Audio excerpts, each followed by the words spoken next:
Olá pessoal, tudo bem? Boa noite. Espero mais uma segunda previdenciária aqui, começando devagarinho. Vamos agora chamar a doutora Michele que vai participar com a gente, né? Dessa live. Vamos verificar aqui se eu consigo chamar a doutora Michele. Uma live com um tema super importante, um tema muito diferente aqui. Acabei de entrar, vamos começar a chamar, ver se eu acho a doutora Suna Burato. Foi minha aluna, acredito eu, tenho quase certeza. A doutora Ana, deixa eu ver se eu acho a doutora Michele aqui, ver se ela já está aqui para eu poder convidá-la. Eu acabei de entrar, deixa eu verificar aqui se a gente vai conseguir achar a doutora Michele para participar com a gente. Deixa eu ver aqui, doutora Júlia, doutora Glauci. Bem bacana, mais uma segunda previdenciária que vamos começar logo em seguida. Deixa eu achar a doutora Michele aqui para poder convidá-la a participar. Doutora Vanusa, tudo bem, doutora? Prazer enorme encontrá-la por aqui, professora. Verdade, Suna, verdade. Doutor Charles, doutora Josi. Participei da tua banca, é verdade mesmo. Deixa eu achar a doutora Michele aqui para poder conversar. Agora é o Lesc, né? Que legal, é verdade. Prazer enorme revê-la, Suna. Tudo bem, doutora? Tudo certo, boa noite. Boa noite, tudo certo, doutora? Muito bom falar com a doutora, enfim. Um tema bem Igualmente, polêmico, bem interessante também, bastante discussão a respeito desse tema. Com certeza a gente bastante vai. assunto para conversar. Exatamente, vamos conversar bastante sobre esses temas com relação à aposentadoria por tempo de contribuição, sempre muito polêmica, algumas revisões inclusive. Mas de qualquer maneira, deixa eu pedir para o pessoal aqui já no início da nossa live, puder dar um coraçãozinho, puder compartilhar o nosso tema, que é a aposentadoria por tempo de contribuição e regra de transição. Acho super importante que outras pessoas ficam sabendo também a respeito da nossa live para poder compartilhar, discutir esse assunto, que é um assunto que eu adoro. Então, se puderem dar um coraçãozinho aí, agradeço para que outras pessoas consigam entrar também na live. A gente vai aprendendo esses macetes, né, durante as lives, a gente vai aprendendo esses macetes com dicas geralmente de alunos, ex-alunos, colegas, que estão muito Eles já me mais ensinaram esses dias, antenados. doutor, que diz assim, ó, professora, pede coraçãozinho e aviãozinho. Ah, tem um aviãozinho também, Tem um verdade, tem um aviãozinho aviãozinho também. Tudo para bem, Ju? A indicar para um professora Juliana colega. Ribeiro. É verdade. Então fica a dica aqui da doutora Michele, que é o coraçãozinho e o aviãozinho, que é importante também. É muito importante. Tudo bem, doutor Jorge? O pessoal está entrando devagarinho. Então o pessoal vai tomando conhecimento da nossa live também para participar. Deixa eu ver se eu consigo escrever aqui o nosso tema, que é a regra de transição. E se a doutora quiseres, enfim, se apresentar, conversar um pouquinho, falar do nosso tema enquanto eu escrevo aqui, agradeço, doutora. Sim, sim. Boa noite, pessoal.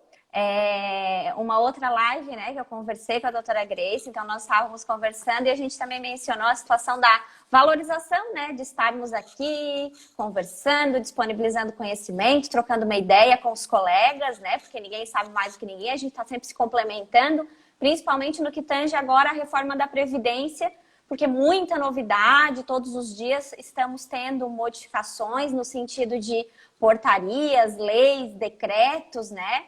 Então, assim, inicialmente, o meu nome, no caso, é Michele Barreto Catani, eu sou advogada, sou professora também, eu leciono aqui na Unibave, eu sou de Orleans, e até um aluno seu faz estágio aqui no meu escritório, o Quem Igor, ficou é? todo bobo. O Igor Ah, que legal, imagina. ficou todo bobo. Ah, que legal, fantástico, fantástico. Esses alunos Tava sempre muito são... feliz ele. Que bom, que bom. É sempre bom encontrá-los, assim, né? Esses alunos Elogia são muito o fantásticos, doutor, né? por sinal. Imagina, Adora as suas aulas. ele que é um excelente aluno, assim. É, alunos bons é fácil de lidar, né? A gente Também consegue... acho, também acho. Ele é um menino de ouro. Aham. Tá muito bem assessorada, professora. Ah, isso, eu também acho, eu também acho. Corroboro da sua opinião. Então, com relação ao nosso assunto de hoje, nós conversamos inicialmente que nós vamos tratar, então, das regras de transição com relação à aposentadoria por tempo de contribuição. Só que nós havíamos conversado anteriormente e achamos interessante fazer uma ponderação inicial, mesmo que sucinta, com relação à situação do planejamento previdenciário, porque agora com a reforma da Previdência, principalmente, isso já era importante antes, né? Mas como o INSS costumava dar um suporte, né? Com relação a esse atendimento em balcão, até assessorava, né, as pessoas de forma geral, às vezes eles não nos procuravam com tanta frequência ou nos procuravam logo após, então, o indeferimento do INSS. Então, vale o alerta, né? Se tem algum cliente, se tem pessoas que realmente, talvez até nem são da área da advocacia, vale o alerta, né? Ou para os familiares mesmo, que se você não procurar a situação de fazer esse planejamento previdenciário de agora para frente, com essa situação das regras de transição que nós vamos tratar hoje, e até mesmo para aproveitar, né, a situação do melhor benefício, já que o INSS até tem esse condão, né, doutor, de providenciar, mas a gente sabe que não é sempre, né, que ele faz isso, e é por isso que nós somos previdencialistas, né, porque senão também não teria função a nossa profissão, né, a gente tem que consertar. Então é porque eles não trabalham assim muito bem certinho, nem todas as vezes, né. Então o que que acontece? Essa filiação, por exemplo, que muitos têm dúvida, né? Então, às vezes perguntam, a filiação feita antes da reforma, depois da reforma, eu vou ter direito, não vou ter direito? Que várias pessoas estão levantando esse questionamento. Se a filiação é anterior à reforma, você vai ter direito, então, a toda a nossa conversa de hoje, as regras de transição e tudo mais. Se a filiação desse segurado foi posterior à reforma, já essa situação da conversa de hoje já não vai fazer tanto efeito no seu caso, porque você já se enquadra na regra nova da Emenda Constitucional 103. Então, na verdade, que é diferente do requerimento, né, doutor? Por quê? Quem fez o requerimento anteriormente e quem fez o requerimento agora, por exemplo, que pretende fazer ainda, se já completou os requisitos antes de 13 de novembro de 2019, não teria problema nenhum, porque às vezes o pessoal faz confusão com relação a esses dois pontos, né? Você quer fazer alguma consideração? Não, eu até acho super importante essa colocação, professora, justamente porque eu vi isso na prática, provavelmente a doutora encontrou isso na prática também, que as pessoas antes da reforma correram de uma maneira desenfreada para solicitar um benefício previdenciário, como se fosse o último momento para se aposentar. As pessoas correram, foram até os advogados, foram até a Previdência Social para solicitar qualquer benefício, pegaram qualquer benefício e as pessoas que esperaram a reforma puderam, de uma maneira um pouco mais tranquila, com cabeça mais fria, solicitar o melhor benefício, que poderia ser na regra antiga, inclusive com direito adquirido, que pode ser na regra nova, pode ser na regra de transição 1, 2, 3 ou 4, enfim. Mas as pessoas muitas vezes correram desnecessariamente. Poderiam ter esperado um pouquinho mais, já que o direito adquirido é algo que iria ser preservado, não tinha como e não tem como não ser preservado esse direito adquirido. Então, já que ele iria ser preservado, poderia ter esperado pelo menos as regras realmente em vigência e fazer os cálculos para verificar que tipo de benefício seria mais vantajoso. Algumas pessoas eu conheço, inclusive clientes conhecidos que desesperadamente pegaram qualquer benefício. A Previdência deu esse benefício e, às vezes, a regra de transição, se ele esperasse, talvez, por mais 6 meses, 1 ano, teria um benefício muito melhor. Mas muito melhor mesmo, assim, em questão financeira. E acabaram pegando qualquer benefício de forma desenfreada. E é interessante também um comentário, doutor, daí por isso que eu iniciei essa fala, de que, por exemplo, se você não fez, né, esse requerimento, o que a gente aconselha como profissional para você? Você deve verificar com o seu advogado de sua confiança, porque você pode verificar a situação, por exemplo, mas eu já teria que ter o meu direito adquirido lá antes de 13 de novembro, mas aqui na minha carteira não está constando tudo. Então vamos procurar porque que não está constando, né? Será que você não tem algum acordo trabalhista que tem que ser ressuscitado lá e averbado, né? De forma brincalhona, óbvio. Claro. E averbado lá necessariamente no INSS? Será que você não tem um tempo militar? Será que você não tem um tempo rural, né? Que tem que ser verificado, comprovado, averbado? E tudo isso pode ser verificado em um planejamento previdenciário feito com esse profissional. Por quê? Porque ele vai lhe orientar o melhor caminho para verificar se você se enquadra, como o doutor mesmo mencionou. Se enquadra numa regra ou se enquadra na outra, até porque vai ser muito necessário o cálculo agora, porque nas regras que nós vamos conversar, algumas delas têm que ser o quê? Às vezes quem tem um pouco mais de idade vai ter um pouco mais de benefício. Quem tem um pouco mais de contribuição, lá se conseguir resgatar, por exemplo, esse tempo rural, quem conseguir resgatar esse tempo necessariamente lá da ação trabalhista, que não tinha sido averbado, então quem sabe vai ter uma expectativa muito melhor nesse cálculo. Algumas regras estão incidindo fator, outras não estão incidindo, né? Então você tem que verificar, apesar de que nós vamos fazer esses esclarecimentos, mas cada caso é um caso, se tratando de aposentadoria. Então, assim, ó, a dica era realmente nesse sentido. Vá atrás, não vá simplesmente lá no INSS ou vá no site, né? Que agora nem está sendo possível presencialmente, mas lá no site, faz o cadastro e como o doutor Marcílio falou, faz de qualquer jeito. Não faz de qualquer jeito, porque você vai sair prejudicado. Ah, mas o rural, eu peguei o documento, eu enquadrei tudo direitinho.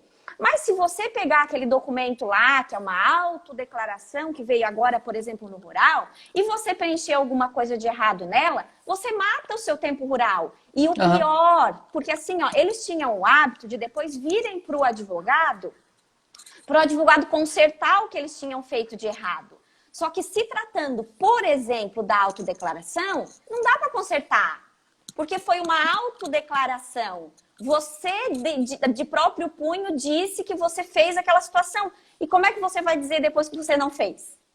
Então, assim, tomem bastante cuidado de agora para frente e realmente extremamente importante o planejamento previdenciário. Uma outra dúvida também, dentro já dessas regras de transição que a gente entra, doutor, é com relação ao salário. Que se tratando de tempo de contribuição, muita gente faz confusão, porque nós temos a regra ali dos 60%, aí tem o acréscimo, daí tem o pedágio, daí tem metade do pedágio, enfim.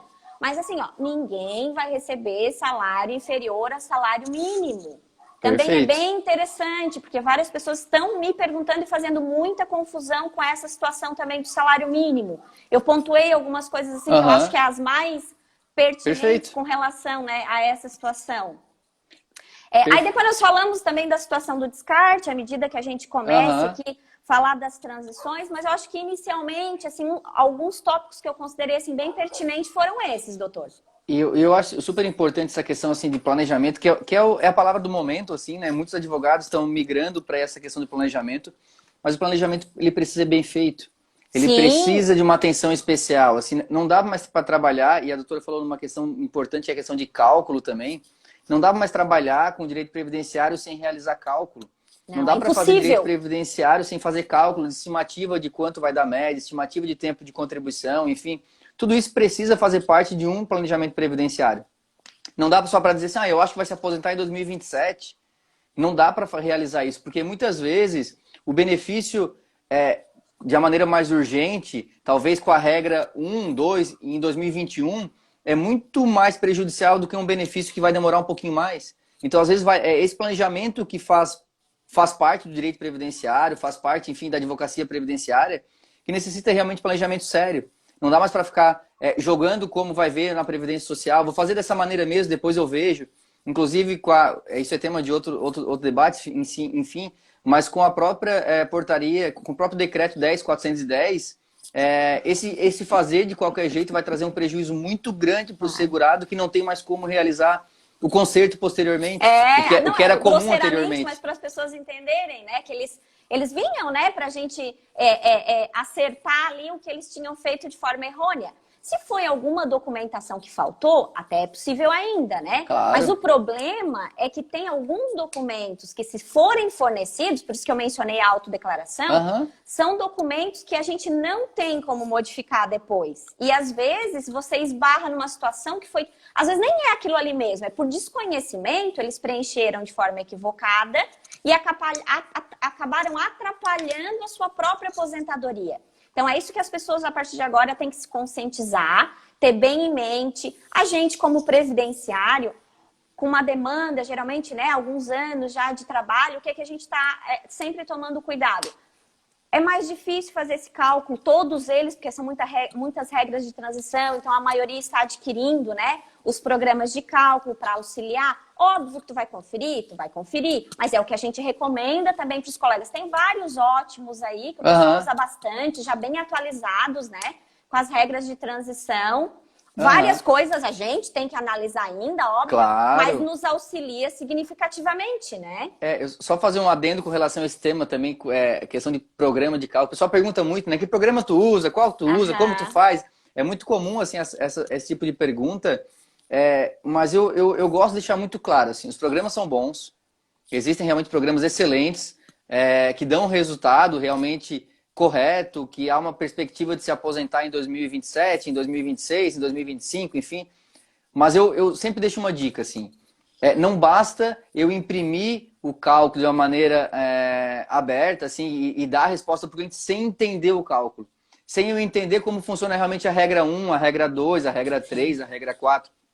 Não basta eu saber ler tão somente o resultado do programa de cálculo. Eu tenho que compreender porque um deu em 2027 e o outro deu em 2035. Até porque o programa não vai ser adivinho, né, doutor? Como é que ele vai adivinhar que a pessoa teve uma ação trabalhista que tem que averbar? Ou que tem um tempo rural que tem que averbar? Ou que tem... Então, na verdade, não, ele auxilia apenas. Ele não perfaz como um todo o planejamento, com certeza, né? E conhecer, né? Como que é a regra 1, mas por que a regra 1 é melhor do que a regra 2? Por que a regra 2 é melhor do que a 3? Por que eu posso, de repente, solicitar 2 anos depois que vai ser muito melhor para o meu cliente, que ele vai tirar essa diferença em 4 anos? Então, o conhecer a regra é muito importante. Não só comprar um bom programa de cálculo, às vezes nem comprar, enfim, talvez utilize algum gratuito, utilize Excel, enfim, cada um tem uma maneira de trabalhar, mas o poder entender e a necessidade de compreender ela é obrigatória no direito previdenciário. Não basta eu ter um bom programa de cálculo. Eu tenho que interpretar aquele programa de cálculo da melhor maneira possível. E eu vejo muita gente fazendo planejamento, inclusive eu já peguei planejamento previdenciário de outros colegas, enfim. Por exemplo, colocando tempo especial convertido para tempo comum pós-emenda. Então isso vai dar erro, vai dar errado no planejamento. Não tem como planejar de qualquer maneira. Tem que planejar da maneira correta.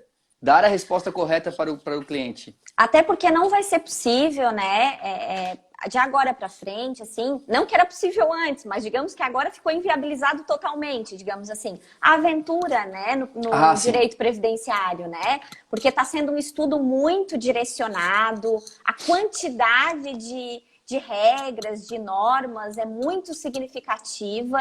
E o que a gente percebe? Que você pode causar um prejuízo financeiro irreversível para o seu cliente, até passível para que depois você seja acionado, inclusive, né? Então tem que ser um cuidado realmente, como o doutor está comentando, tem que ser um cuidado bem considerável na hora de emitir esse parecer, na hora de emitir essa orientação, na hora de fazer necessariamente esse requerimento, né? Até porque a gente se responsabiliza muito na medida que aqui em Santa Catarina nós temos o convênio, né, com o INSS e a gente já pega a procuração, nós mesmos vamos encaminhar essa aposentadoria, a gente já encaminha com procuração, tudo direitinho. Então, isso já causa um comprometimento maior. Por quê? Porque agora, não que não era, né? A doutora Grace até me corrigiu outro dia que a gente estava conversando, mas assim, mas agora, em essência, realmente é um processo administrativo que tem que ser conduzido como um processo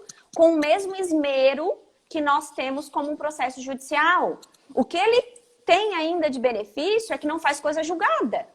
Mas fora isso, e agora com, né, a lei 10.410 também veio na situação de, por exemplo, antes ele permitia que juntasse documentação nova no recurso, agora isso já foi retirado, esse condão de juntar documentação no recurso, né? Então, mas a gente alteração da DER. Isso a carência, uma série de situações que foram alteradas que você tem que ter conhecimento, tanto para aplicar no administrativo, como você obrigatoriamente vai aplicar no judicial, sob pena de causar, e agora você causa de verdade, prejuízo financeiro. para o seu cliente por má orientação jurídica. E tem a nossa consequência, né? Sim, então, a com gente está certeza. extremamente vinculado a isso.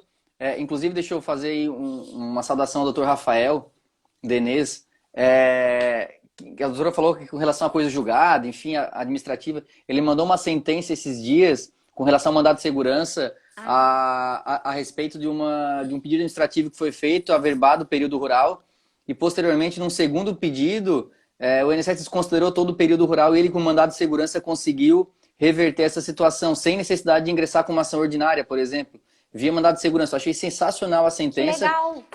Basicamente, né, uma coisa julgada administrativa, assim, já foi reconhecido o período rural em um dos pedidos administrativos, posteriormente ele vai ser reconhecido nos demais também. Eu achei fantástico assim, essa decisão, doutor Rafael. Agora mando um abraço aqui, mando um abraço para os outros colegas aqui também, a Pietra, a doutora Michele, doutor Roberto, do professor Henrique. Tá todo mundo aqui, enfim, doutora Natália, eu vi aqui também. A importância de um administrativo bem feito, porque ele, através do mandado de segurança, ele evitou todo um processo judicial, em rito ordinário, por exemplo, e resolveu isso através do mandado de segurança porque ele tinha feito um administrativo bem feito. O doutor Rafael está aí, inclusive, porque ele fez um administrativo bem feito. Então, esse administrativo que muitas vezes a advocacia deixava de fora, Sim. deixava vamos judicializar, faz de qualquer maneira. Só pegava em deferimento, na verdade. Era só o que eu precisava, né? Sem documentação, sem nada. E essa importância administrativa, eu acho que a partir de agora, com o decreto 10.410, nós vamos agora acabar realmente tendo uma responsabilidade muito grande.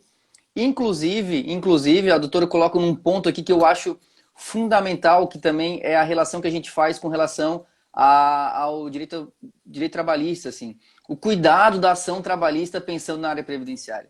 O que tem de verba trabalhista jogada fora, não só para fins trabalhistas, mas principalmente para fins previdenciários, com falta de reconhecimento. Aquela clássica, né? Não, coloca tudo como verba indenizatória aí, não tem problema. E isso traz um prejuízo muito grande na hora de averbar um período ou um salário de contribuição diferente lá na área previdenciária, né? Semana passada, esse cuidado, né? Eu vi o professor Henrique ali, aliás, boa noite, professor. Nós fizemos uma live semana passada e ele estava realmente ponderando essa situação dos tipos de verba, da verificação, do cuidado durante essa audiência, para não ir muito na onda, assim, fazer acordo de qualquer jeito, né? De tomar esse cuidado, porque o prejuízo financeiro, ele fica caracterizado, então, para esse cliente. Porque se você tem lá o processo certinho, só não fez a averbação naquele momento, que é uma outra conscientização que a gente vai ter que fazer com os nossos clientes também. Por quê? Porque quanto mais cedo você fizer a averbação, até eu estava assistindo uma palestra do Dr. Lazari e ele estava comentando que assim, ó, para fazer toda a averbação, faz tudo agora. Porque a gente não sabe se não vai mudar de novo com relação a averbações, com relação que tem algumas coisas que vieram agora. E modificou uma série de situações que antes, inclusive, alguns dias antes tinha saído com relação à carência, decisão dos tribunais superiores. Aí veio a legislação e já trouxe uma situação totalmente diferente, novamente, com relação à incapacidade, à carência, né? Deve ser considerada durante o período de trabalho, enfim. Mas foi coisa de 15 dias, houve uma modificação do sim pro não. Então, assim, é um cuidado que a partir de agora a gente também vai ter que ter. E, inclusive, eu peguei hoje, eu separei para fazer amanhã uma live, um conteúdo no Instagram a respeito disso, porque eu peguei um caso exatamente desse, assim, pedi para averbar uma sentença trabalhista, o processo trabalhista não era meu, inclusive é um precatório que vai sair agora dia 7 e sai amanhã, enfim.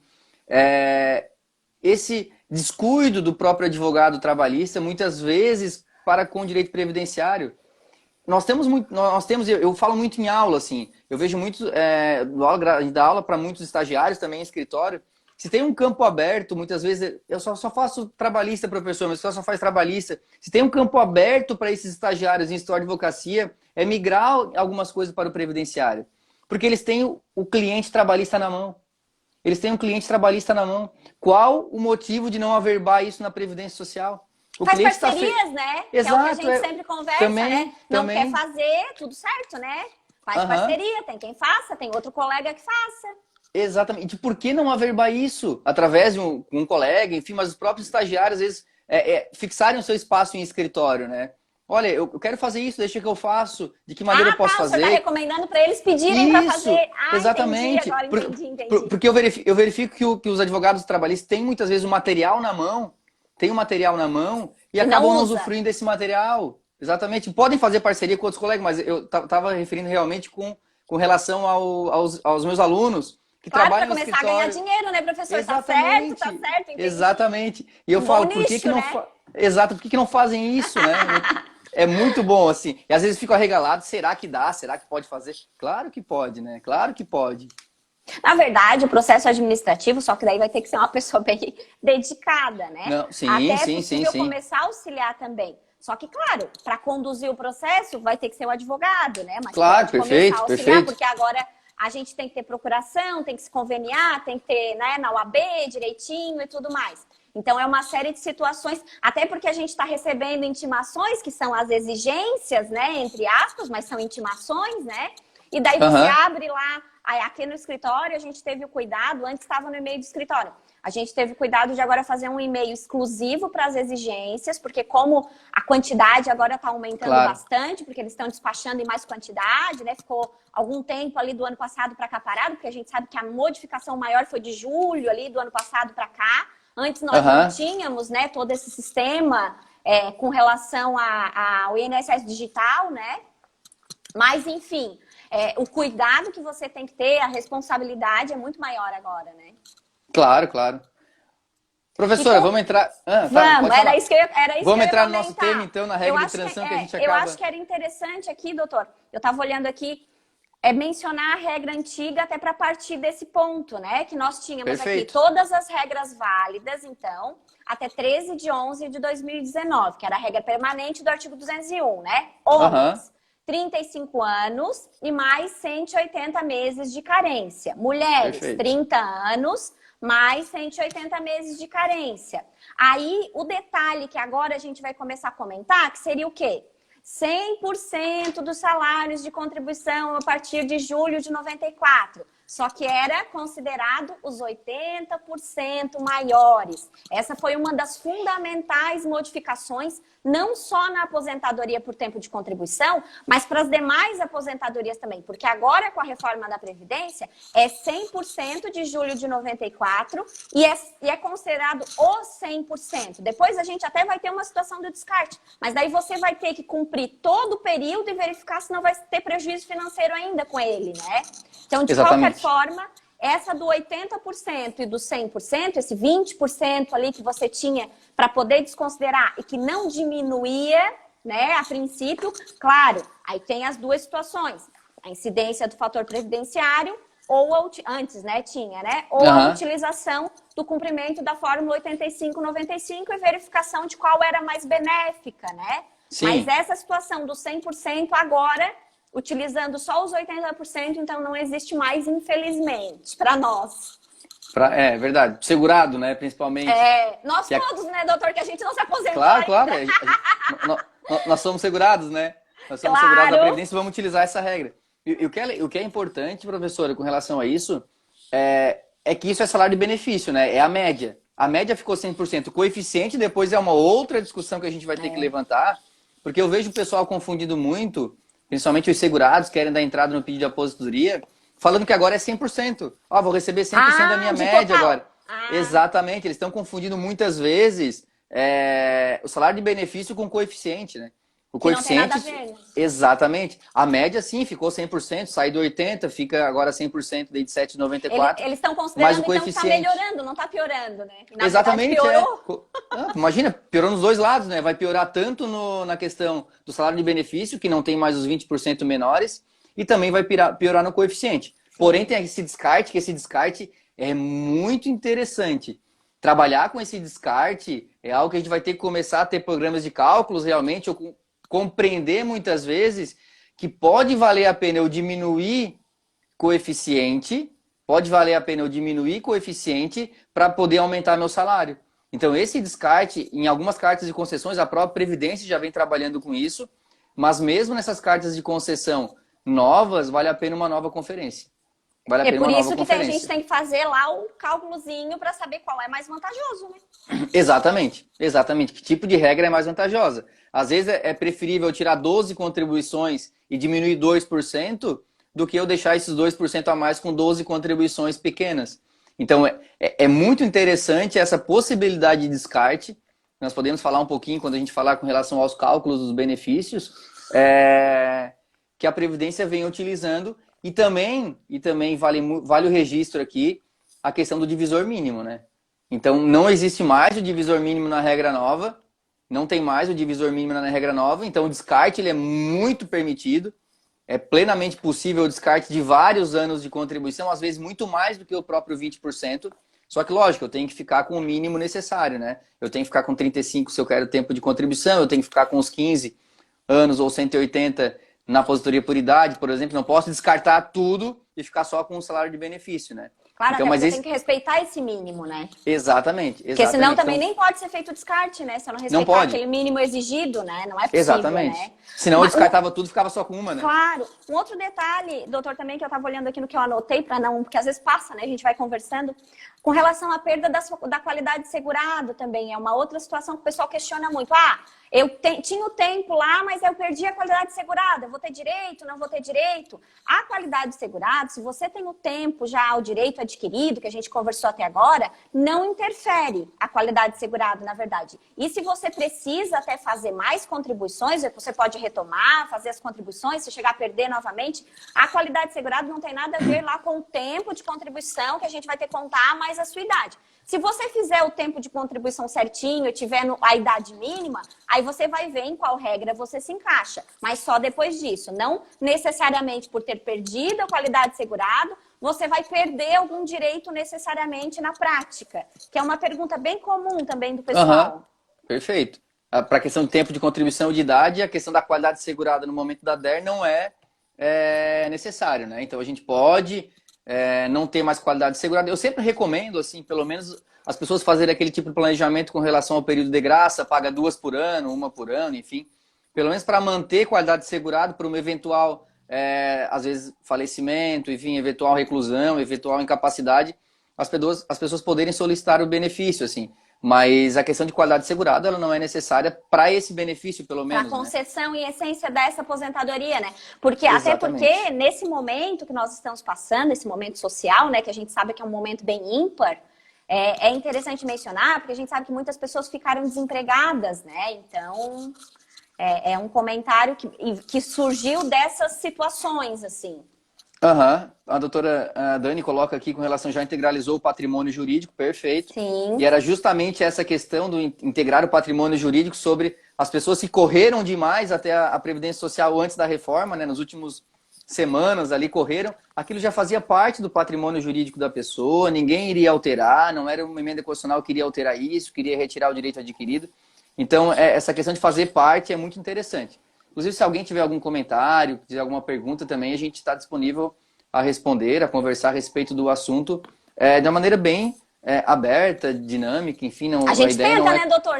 Se faltar alguma coisa, a gente corre atrás. A gente chama os colegas, né? A gente chama a doutora claro, Dani, a gente chama o doutor Inácio, a doutora Ana, a doutora Fran, aqui a gente vai chamando todo mundo para responder as questões também. Porque agora tem bastante novidade, né? Semanal. Muita, né? Muita. Quando a gente estava se acostumando já com toda a reforma, né? A emenda constitucional estava já praticamente bem estudada, vem agora um novo decreto que, lógico, não trouxe, assim, não é 100% de novidade, muita coisa. É uma releitura do antigo decreto, do que as decisões já vinham sendo decididas nos tribunais superiores. Então, é uma confirmação, muitas vezes, do que já estava posto, mas algumas novidades pontuais, assim, que vale a pena. Eu confesso que eu não terminei de fazer a análise completa. Tô lendo também, doutor. Do decreto 10.410, eu ainda não terminei, assim, para poder falar, já li. É que não basta ler, né? Tem que estudar, né? Exato, Passar os olhos já foi, né? Lógico, mas é questão de ler ponto por ponto, fazer algumas ponderações, algumas coisas bem interessantes que a gente está assim, discutindo, talvez, algumas situações muito além do que a própria legislação estabeleceu, né? Então, o doutor Fred, inclusive, aqui coloca interessante, né? Quando estivermos por dentro do decreto, vai vir a instrução normativa. Daí, doutor, Nós estamos realmente, olha... A gente corre atrás de novo daí. A gente está aí com um ano que promete. Inclusive, na própria emenda constitucional, existiram várias citações com relação à lei complementar. Lei complementar virá para regulamentar isso. Lei complementar, lei complementar. Então, a gente vai passar por um ano aí muito conturbado com relação à legislação. Mas eu gosto, pelo menos, doutor, eu gosto que agora é um decreto, né? Chega de ato, chega de portaria, assim, agora é um decreto, ok. É um decreto regulamentador com um pouquinho mais de força. Porque conviver com medida provisória e portaria, é complicadíssimo. Interna do né? INSS, pior ainda, né, doutor? Exato, é algo que não para, né? Não para. Eu confesso que foram, eu acho, uns 40 dias, assim, de legislação quase que diariamente, assim. Sim, sim, com certeza. E a gente fica quase doido, né? Uhum. Tem uma outra curiosidade aqui que eu vi aqui de pergunta. Ninguém fez na live essa pergunta, mas assim, com relação à situação de mudança de gênero, não sei se alguém já passou por essa situação de que, teoricamente, administrativamente, o que a judicial eu não vi nada também ainda, mas administrativamente o que está sendo decidido é que no momento do requerimento da aposentadoria, mesmo que a pessoa tenha feito essa modificação, vale necessariamente o gênero que ela esteja, né, se valendo, provavelmente adquirido judicialmente, porque não é possível fazer de outra forma, né? Então, só dizer de boca também não resolve nada, né? Claro. Só para deixar claro, né? Uhum. E sendo constituído certinho, seria o gênero utilizado, porque muda, né, doutor? A gente sabe que muda, Claro. né? Uhum. Aí o gênero utilizado naquele momento é que vai implicar necessariamente nas regras do requerimento da sua aposentadoria. Também é um fato até interessante. Eu fiz essa consideração porque agora, há 15 dias, nós tivemos várias comemorações, né, com relação à liberdade, né, e tudo mais sexual. Essa questão é algo que intriga, assim, eu já orientei um TCC sobre isso, assim, algo que intriga, traz um benefício via de regra quando há uma mudança de gênero para a mulher, no caso, né, consegue antecipar o valor do seu benefício, muito bem discutido, assim, e vale muito a pena a leitura, enfim, tem alguns julgados, inclusive, a respeito dessa situação, que vale muito a pena estarmos diante dessa nova realidade, né? Vamos passar por isso obrigatoriamente. Dentro de pouco tempo, isso vai Estamos nos ser uma adaptando realidade, a novos tempos, né? Exatamente, exatamente. Inclusive, eu fiz uma com o professor Anderson esses dias a respeito das novas famílias, né? Questão de poliamor, questão, enfim, da própria união estável, as famílias constituídas de 3, 4 pessoas, que hoje em dia é possível, né? Que o direito previdenciário vai passar por isso, né? Com toda certeza. Sim. Deixa eu só ver que o doutor Felipe aqui perguntou. A aposentadoria por idade, mulher já possuindo 15 anos. Então, a mulher já tem 15 anos, mas não tem idade. Sua opinião acerca de contribuição periódicas para não perder qualidade de segurado? Faz. Se não adquirir o direito ainda, eu aconselharia a efetuar contribuições para não perder qualidade de segurado nunca, né? Eu não sei quando que ela vai completar a idade mínima para se aposentar pelo especial, mas se possível, faz contribuição como individual, como facultativa, enfim, não sei qual é a realidade dela, para não perder, porque pode acontecer um óbito, né? Pode acontecer uma doença, um acidente. Eu sempre aconselho meus clientes a contribuírem de uma maneira geral, assim. Lógico, Manterem, né? Manterem a qualidade de Exato. segurado. Só que daí faz aquela contribuição, como o doutor mesmo comentou, só para não perder, né, a qualidade de segurado. Exato. Né? Que esse é o objetivo, né? Para não mexer na aposentadoria, enfim. Agora, se eu busco, na verdade, um melhor benefício, daí eu tenho que repensar isso, né? Se eu quero um melhor benefício, daí eu tenho que repensar essa contribuição. Sim, muito porque daí tem que agregar a quantidade de contribuições, daí é diferente. Exatamente, né? Exatamente. Daí se eu quero Por isso o planejamento, porque daí se eu quiser me enquadrar numa regra, para enquadrar na regra X, falta 2 anos, ou falta 3 anos, ou falta 5 anos. Aí tem que se verificar, cada caso é um caso, né? Tem uma pergunta aqui também, doutora. Para recuperar a qualidade de segurado para auxílio doença. Então, imagino eu que seja o segurado que perdeu qualidade, passou período de graça, enfim, e quer voltar a pagar para ter direito a receber o auxílio doença. O genérico é 6 meses, né? Mas tem algumas particularidades, né? Existiu o período, enfim, da medida provisória, da 871, que eram 12, eram 4, passou para 12, voltou para 6, enfim. Depende muito do período, mas atualmente, hoje, 6 contribuições seria suficiente para manter qualidade de segurado, né? Uhum. Deixa eu ver outra aqui, professora. Que é particular de cada benefício, né? Exato, perdeu qualidade de segurado, a carência a ser cumprida para requerer auxílio-doença. Mesma linha de raciocínio, 6 meses.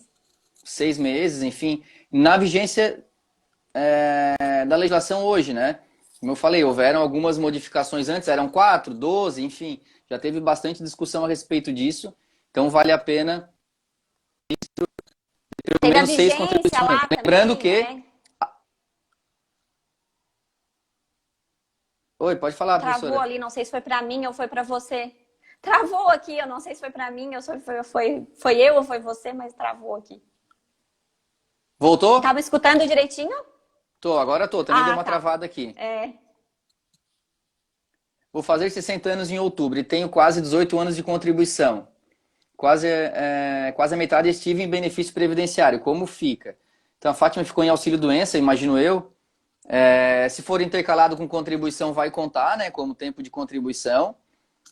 Faz 60 anos em outubro. Lembrando que esse ano nós temos uma mudança, inclusive, de regra de transição, que a gente vai discutir aqui, está É discutindo, a enfim, de primeira maneira... de pontos ali, né? Que já entra Exatamente. direto a mulher. Mas a mulher já começa dos 56, então tem que verificar realmente a quantidade de tempo de contribuição que teria e qual regra que se enquadraria, né? Exato. Imaginei que até que ela pode estar falando uma aposentadoria por idade, com relação à regra de transição da aposentadoria por idade. Sim. Esse ano a gente trabalha com 60 anos e 6 meses, né?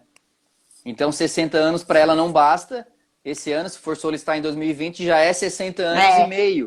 Então, inclusive, com a reforma da Previdência... Que agora nós já temos a tabela, né? De transição. Exato, já está aplicando, né? Então, começou o ano passado... já para chegar a transição... no 62 depois, né? Exatamente, vai escalonando meio ano a cada ano, né? 6 meses a cada ano. Esse é o objetivo da legislação. Então, a dona Fátima aqui vai se aposentar com 60 anos e meio, ou talvez o ano que vem com 61. Aí só tem que verificar as datas exatas aqui dela. Procura lá o seu advogado de confiança, dona Fátima, fazer o cálculo bem direitinho para a senhora não perder nada. Deixa eu ver aqui, o doutor Inácio também pergunta. Não sei se a doutora está vendo mais alguma pergunta, pode puxar alguma também, doutora. Deixa eu ver aqui.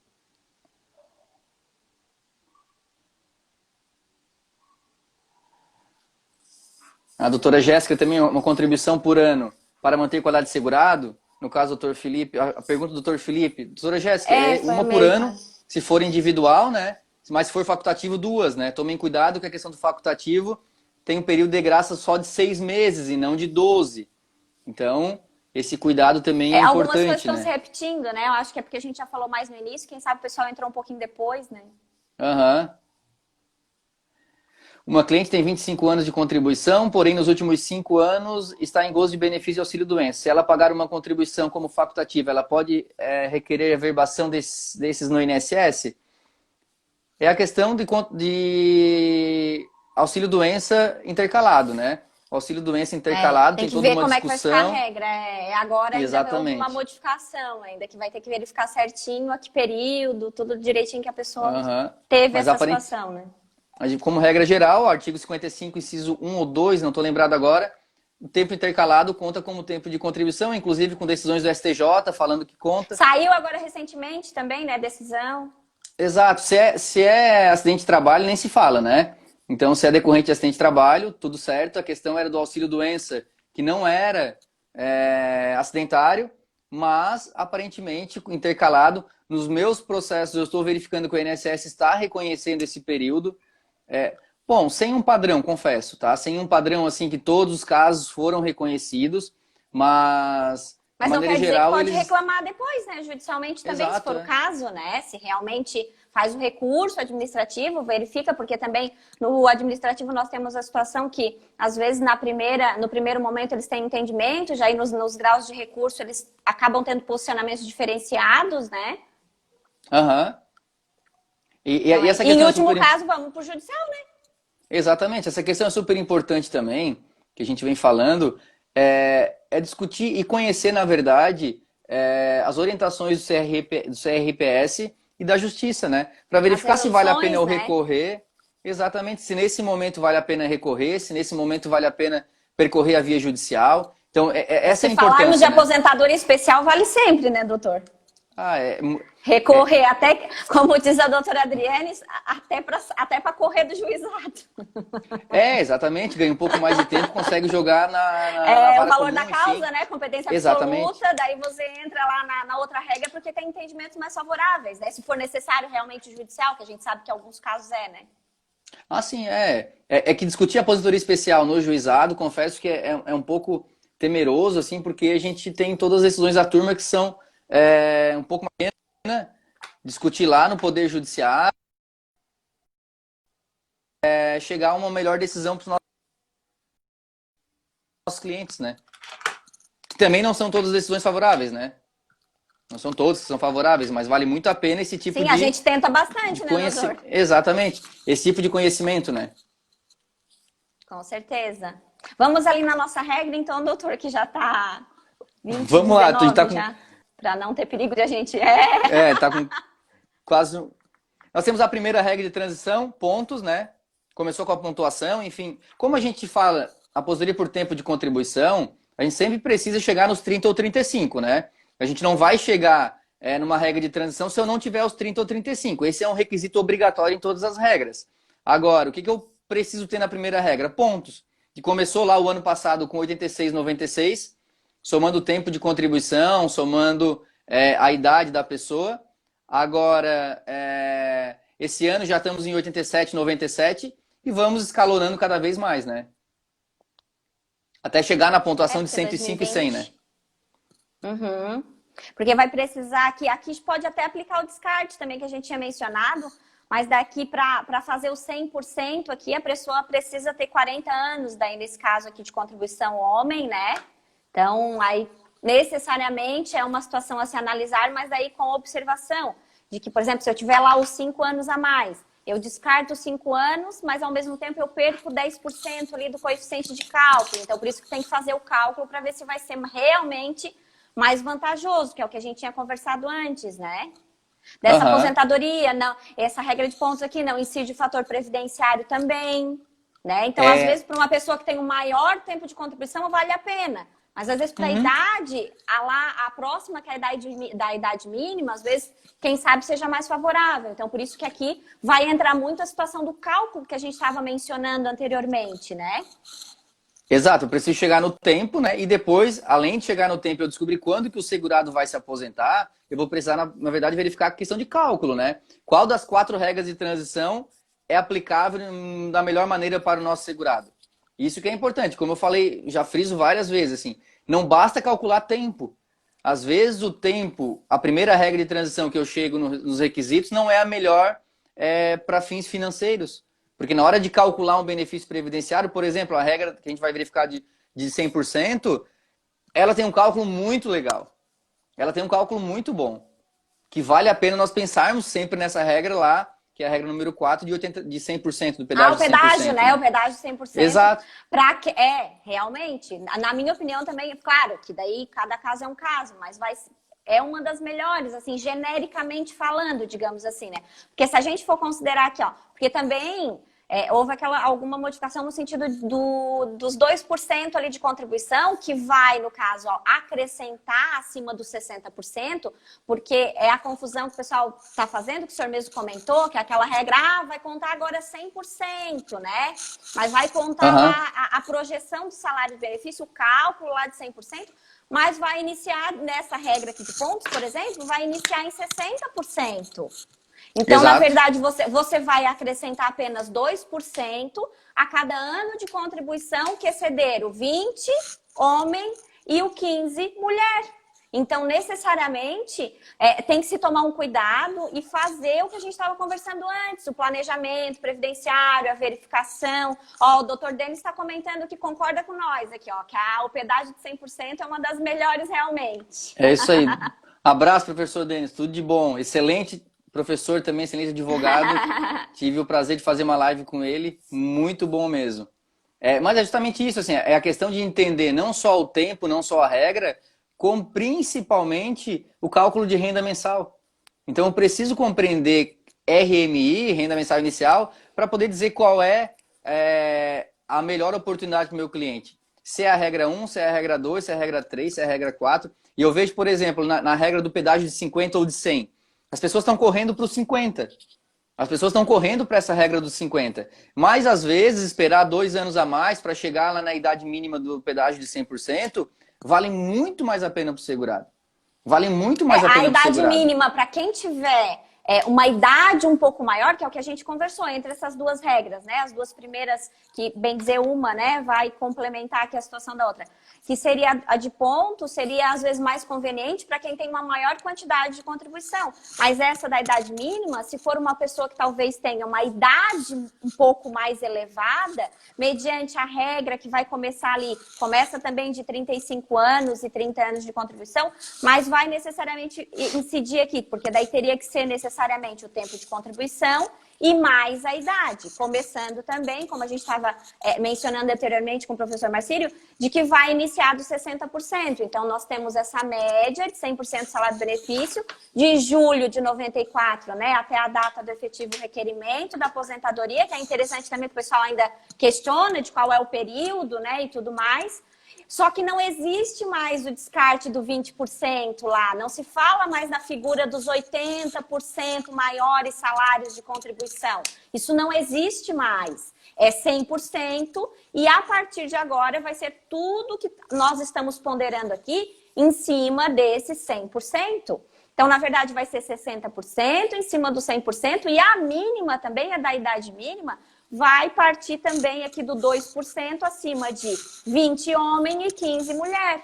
Então, aí vai contribuindo para que tenha também esse acréscimo. Aí, essas considerações que a gente está fazendo são considerações, na verdade, que são da maioria, mas cada caso é um caso e tem que ser observado, né? Via de regra é o que a gente costuma, né, verificar nos planejamentos, digamos assim, né? E a gente começa a trabalhar realmente com essas regras de transição, e a gente verifica que isso é artesanal, né? Não tem mais aquela advocacia de massa, né? Que a gente tem que fazer, vale para todo mundo. Eu não sei tipo, se a doutora essas duas pegou. aqui, não. É interessante também que algumas pessoas perguntam. Nessas duas regras, não existe a situação do fator previdenciário. A figura do fator previdenciário não existe nessas duas regras. Elas são transições. Porque já nas duas seguintes, nós temos na de 50% que nós já vamos ter a figura, por exemplo, do fator previdenciário, que já é uma outra realidade, né? Exatamente. Aí vai depender muito da idade do segurado para verificar se vale a pena eu solicitar aquele benefício, né? Porque muitas vezes eu solicito o benefício com um tempo de contribuição, mas quando eu vou aplicar a RMI, eu vejo que o fator previdenciário matou esse segurado. Assim como matava anteriormente, né? Via de regra, ele vem para trazer um pouco para baixo a média do salário do segurado. Então, se eu aplico o pedágio, eu vou fazer que o segurado chegue, de repente, a 36 anos de contribuição, a mulher, de repente, chegue a 31, 32 de contribuição, 31 que daria, né? Mas eu mato muitas vezes ela no fator previdenciário. Sim, e como eu claro. falei, às vezes chegar na pontuação é muito melhor, é muito mais fácil. Por isso que a gente tem que correr atrás da aposentadoria rural, da averbação da sentença trabalhista, dos tempos de contribuição lá da sentença trabalhista. Por isso que a gente tem que verificar se não tem tempo de militar, se não tem tempo... A doutora Gisele publicou hoje da noviça, né? Lá, o período, né, que a pessoa se ficou, né, em convento, sim, enfim, sim. situações assim. Mas realmente a gente tem que fazer... Por isso que a entrevista hoje do advogado previdenciário, ela tem que ser muito completa. Porque, na verdade, a pessoa não sabe nem o que está pedindo. E eles chegam aqui, eles comentam algumas situações, às vezes é radicalmente diferente do que eles gostariam. E a gente tem que explicar, ponderar, mostrar, para que realmente eles também não façam a escolha errada, né? Foi aquela situação do melhor benefício que a gente abriu a live conversando. Você vai pedir e o INSS tem que dar o melhor benefício. Mas se o INSS desse tudo certo, não existia advogado previdenciarista. Então você procura para já fazer certo. É que tem muita discussão, né? Tem muita discussão dentro da própria justiça, interpretação de legislação ela é muito diferente. Então, há necessidade de poder procurar esse advogado para talvez dar o melhor benefício a essas pessoas, né? Na visão da Previdência Social, o melhor benefício era esse. Mas, na visão do advogado, de repente é outro. Inclusive, com relação a essa regra de 50%, já tem algumas discussões com relação a isso, já tem algumas teses começando a amadurecer com relação à tese de revisão, com relação a descarte, com relação a congelamento de tabela de pontuação. Então, tem várias teses que começam a amadurecer à medida que a gente entende como a Previdência Social vai se portar diante de um pedido administrativo. Então, diante desses requerimentos administrativos, que a gente vai entender como a Previdência Social se porta e como a gente vai poder interpretar isso para o nosso segurado. E essa regra dos 50%, além de incidir o fator previdenciário, ela também só vai ser utilizada, só vai poder ser utilizada se eu faltar 2 anos para completar a minha quantidade aqui, necessariamente, né, de tempo de contribuição para aposentadoria. Então, não se enquadra em qualquer caso, né? Eu tenho necessariamente que faltar esses 2 anos. E é interessante que um agravamento, eu digo assim, uma pior ainda, é que eu não posso utilizar a forma do 85-95, que a gente comentou lá no início, que era possível ser utilizada falando da situação da aposentadoria até 13 de novembro de 2019. Então, nessa regra de transição, além de incidir o fator, eu não tenho a opção de usar o 85-95 e nem, no caso, se encaixar ali nos 2 anos, né? Até a doutora Dani coloca a tese do congelamento. Essa tese do congelamento eu acho que tem tudo para dar certo. Já passamos por essa questão lá no artigo 142, com relação à aposentadoria por idade, o congelamento da carência na época em que o segurado completa a idade mínima necessária. E as teses do congelamento realmente é algo que vem ganhando uma maturação muito grande assim, dentro dos advogados, enfim, dentro dos professores, porque parece ser muito justo. Assim. Inclusive tem um dispositivo na própria emenda constitucional que permite essa regra do congelamento. Assim, a dona Fátima aqui que estava fazendo outra pergunta ainda. Eu acho que é uma pergunta bem inusual. Quem trabalhou na roça desde criança nas terras dos outros, como funciona? A senhora também consegue fazer o requerimento nesse caso, só que, inclusive, tem uma particularidade que não é só até os 12 anos, a senhora consegue retroagir até anteriormente, agora aos 12 anos, só que, claro, vai ter que fazer a prova direitinho, vai ter que fazer essa declaração que eu mencionei lá no começo da live, até com a título de exemplo, né? Vai ter que fazer o preenchimento, declarar, vai ter que levar testemunhas, vai ter que fazer a JA, que é a justificação administrativa, principalmente porque nesse caso a senhora provavelmente não tem escritura, não tem contrato, né? Então é uma prova um pouco mais delicada. Mas com certeza o profissional que a senhora vai procurar vai lhe orientar direitinho a se valer dessas orientações todas no sentido de comprovação e é totalmente possível a senhora viabilizar isso sim. Se tem um momento bom para pedir rural, é agora. Sim, inclusive. Com essa CP, enfim, inclusive com a instrução do próprio INSS aceitando antes dos 12, se tem um momento bom para fazer rural, é agora. É agora. Não tem momento melhor na via administrativa, pelo menos.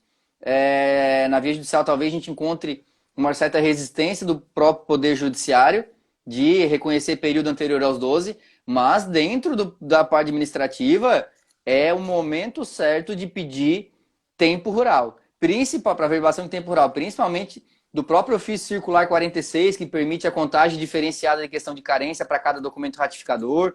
Então, um momento muito bom, Fátima, para reconhecer rural é agora, assim. Um momento excelente. Dos 12, lógico, que ele já estava consagrado, e a partir dos 12, né? Anterior aos 12, desculpa. A última regra de transição aqui do pedágio de 100%, você tem necessariamente os 60 anos e os 35 anos, né, para cumprir, idade mínima e contribuição. Você tem que agregar as duas situações, homem e mulher 57 e 30. E aqui a particularidade é que realmente é 100% do salário de benefício. Não incide o fator previdenciário e a média é integral. Por isso que a gente estava comentando que é uma das melhores. A única coisa é que o tempo que falta para você necessariamente implementar a sua condição para que possa se aposentar, você vai ter que dobrar. Por isso que é o pedágio de 100%. Por exemplo, se faltar 5 anos para você se aposentar, você vai ter que contribuir não só mais 5, vai ter que contribuir mais 10 anos de contribuição. Então, há essa dobra. Mas, ao mesmo tempo, o descarte nessa regra não causa prejuízo. Por quê? Porque necessariamente naquela regra que a gente estava conversando, diminui o percentual. Como aqui já começa necessariamente do 100%, Então, essa regra aqui também, nesse aspecto, é uma das melhores, porque não vai haver prejuízo para você que vai requerer nessa regra. Então, por isso que o doutor estava mencionando que é interessante a gente verificar o quê? A situação de contribuir um pouquinho a mais, porque às vezes dá uma modificação muito significativa no seu benefício. Doutora, deixa eu dar uma notícia ruim aqui. Nosso Instagram vai acabar em 40 segundos. A gente então, não conseguiu falar. Boa noite. Isso. Tudo de bom. Eu tenho escritório aí em Criciúma também. O senhor está convidado para ir lá tomar um café com mistura, né? Que no interior a gente chama de café com mistura. Vou sim, doutora, com certeza. Obrigado muito por aceitar pela o convite. Parceria. Imagina, vamos marcar outra que foi excelente. Obrigado a todo mundo que compareceu aqui, doutora, enfim, Dani, doutora Fran, todo mundo que eu vi aqui.